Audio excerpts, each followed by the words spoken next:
आग में लिपटे मकां की दास्तां लिखते हुए, कांपते हैं हाथ कागज़ पर धुआं लिखते हुए। राख से उठकर खड़ा होता रहा हर बार मैं, थक गए सब लोग मुझको रायगां लिखते हुए।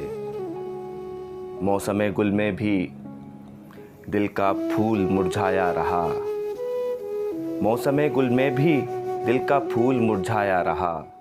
उम्र गुजरी है बहारों को ख़ज़ां लिखते हुए। उंगलियां तो उंगलियां, आंखें भी अब थकने लगीं, उसको रो रो कर मुसलसल चिट्ठियां लिखते हुए।